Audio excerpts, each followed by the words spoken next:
3 semaines. J'ai passé 3 semaines dans un van flambant neuf à la découverte de la Suisse et de l'Italie pour trouver les plus beaux endroits et vous les partager ici avec mon ressenti.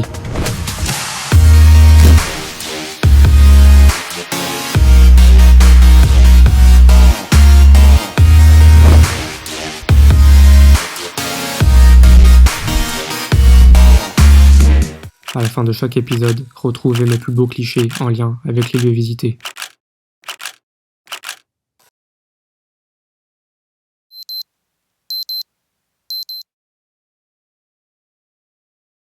Après avoir pris l'avion en direction Bâle, il était temps que je récupère le van. Un California T6 quasiment neuf, diesel et tout automatique. C'est un pur plaisir à conduire. Et surtout, avec des doubles accoudoirs. C'est super important les doubles accoudoirs. Le van comprend frigo, gaz et évier, avec la possibilité de dormir soit en haut, soit en bas. Après avoir fait le plein, il était maintenant temps de prendre la route. Et vous allez voir que dès le début, ça va pas se passer comme prévu. Bon alors là, il y a un petit problème. Je devais aller en direction d'un lac. Et je me suis retrouvé face à face avec un péage. Et là, je me retrouve dans un train. Et j'ai payé 27 € le péage. J'ai vraiment aucune idée où est-ce que le train va aller. Je sais pas. Je sais pas si vous allez réussir à m'entendre. Parce qu'il y a pas mal de bruit avec le train. Mais la sensation est assez bizarre.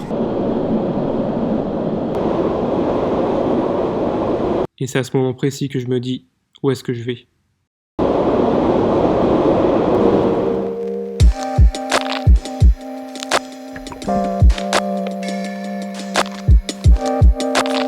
Au final, je suis pas trop mécontent d'avoir pris le train parce que ça m'a fait une expérience. J'avais jamais fait ça. Ça m'a fait un petit détour sur mon parcours prévu. Mais au final, le spot qui est là est plutôt pas mal, donc c'est plutôt un bon point.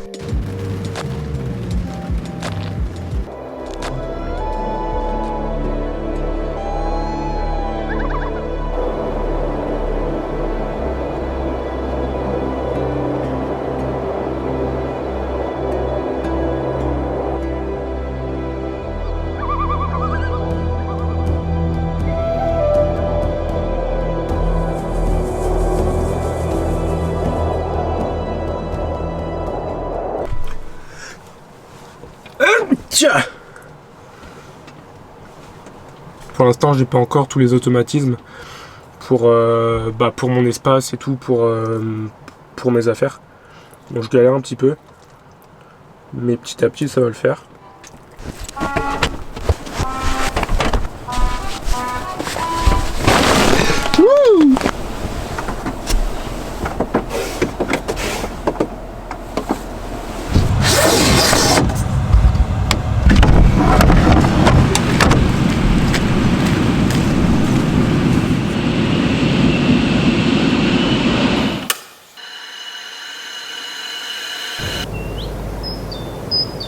Bon bah première nuit assez difficile, il a pas arrêté de pleuvoir et il faisait assez froid. Du coup j'arrêtais pas de me réveiller avec la pluie et tous les bruits qu'il y avait autour, je me sentais un petit peu en insécurité.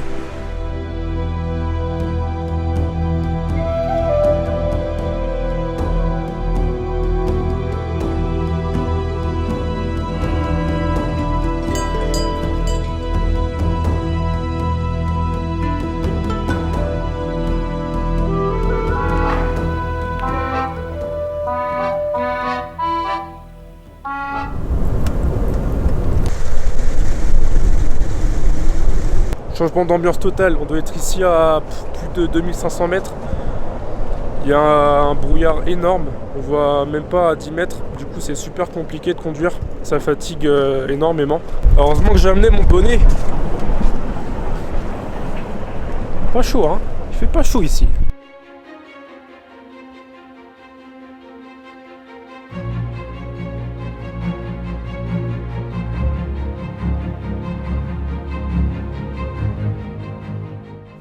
Sur les 2 premiers jours, j'ai pas vraiment fait de randonnée.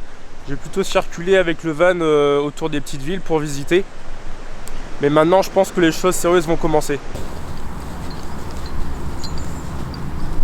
Me voilà arrivé sur le parc Ella. Le parc Ella, c'est le plus grand parc naturel et régional de Suisse. Ici, les habitants parlent 3 langues généralement. L'italien, le romanche et l'allemand.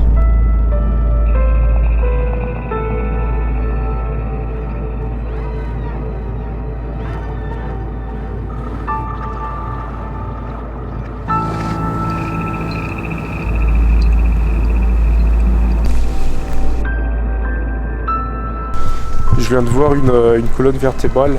Je vous avoue que pour l'instant je suis pas trop rassuré.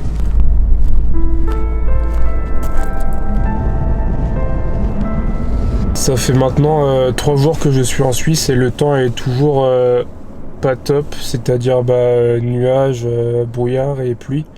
Du coup j'ai décidé de me rendre directement en Italie, dans la région du Sud-Tyrol.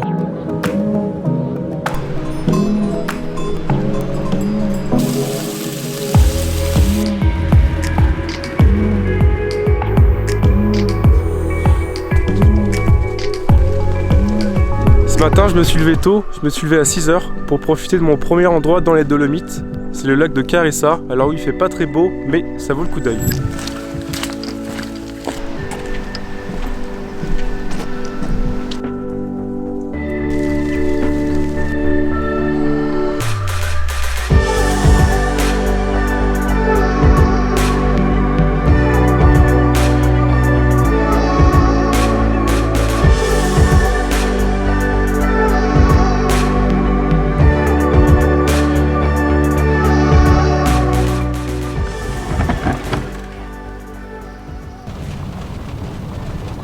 Aujourd'hui, ça va plutôt être une journée off. Au vu du temps, comme il fait que pleuvoir, je préfère rester dans le van et me reposer. De toute façon, dès que je sors le matériel, il prend la flotte directement, donc ça vaut pas le coup. Du coup, j'en profite pour faire un petit peu de lecture. Ce livre, c'est le livre des créateurs de l'entreprise WeVan. Ils sont partis 6 mois en road trip en Europe. Ils expliquent pas mal d'astuces et de bons plans en fait sur les différents spots, et les images sont franchement pas mal.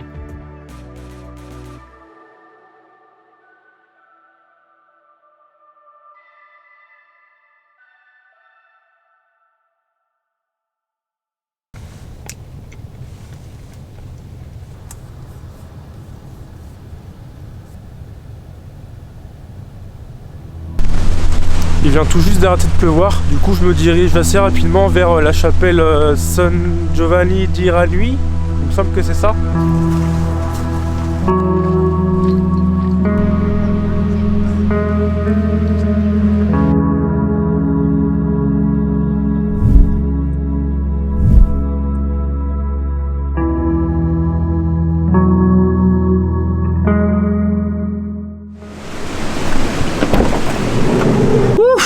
C'était ouf! Seul point négatif, on pouvait pas prendre le drone. En même temps c'est normal je pense parce que autour il y a pas mal d'hôtels et d'auberges, du coup pour la tranquillité des personnes c'est mieux je pense. Quand même des points positifs et des points négatifs avec la météo actuellement, c'est que c'est nuageux en fait, et il y a pas mal de pluie. Mais sur les différents spots que je vois, ça rend l'endroit un peu mystique, un peu mystérieux. C'est différent du soleil en fait, mais ça donne un petit mood assez sympa, ouais. Note à moi-même, trouver des coins plats pour aller dormir. Me voilà à Sequeda, à 2500 mètres, qui fait partie des Dolomites, une chaîne de montagnes au nord de l'Italie, qui est classée par l'UNESCO en tant que patrimoine mondial.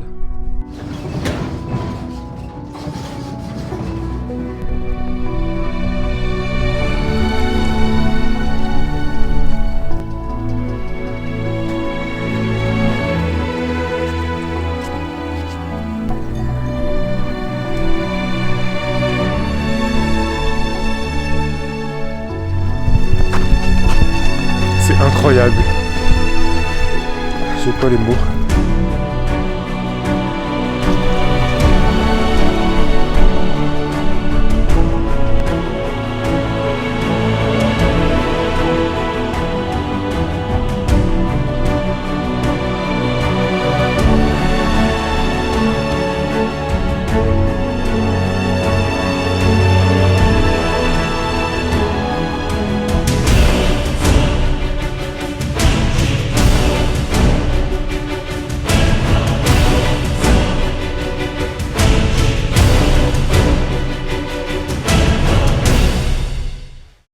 Après 4-5 jours de nuages, de brouillard, enfin le ciel bleu. Thanks God. Pour arriver au sommet de Sequeda, il faut prendre un téléphérique qui coûte 32 € aller-retour par personne. mais je vous assure, ça vaut vraiment le coup.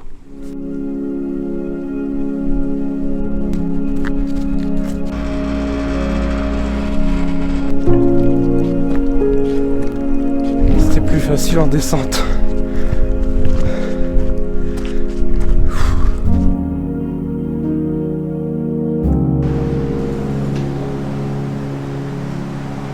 Ça va faire maintenant presque 4 heures que je suis au sommet, ça m'a pas mal fatigué. Il faut que je me trouve quelque chose à manger et que je trouve un spot en pleine nature pour aller me doucher. Là, je vous avoue, ça commence à faire quelques jours que je ne me suis pas douché et je commence à bien puer. Ouais.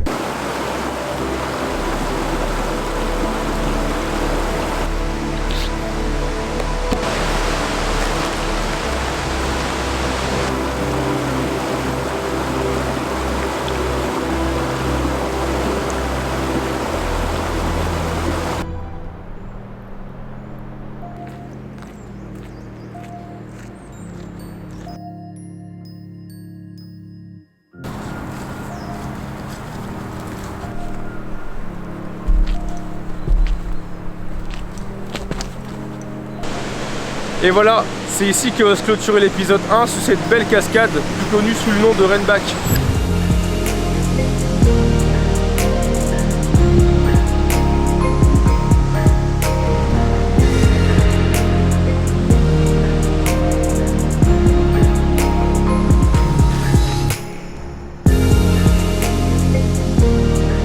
Évidemment, si tu as aimé cet épisode, n'hésite pas à me le dire en commentaire ou alors tu mets un petit pouce bleu sous la vidéo. Quant à nous, on se retrouve très bientôt pour l'épisode 2. J'ai encore plein de choses à découvrir ici. Allez, à la prochaine.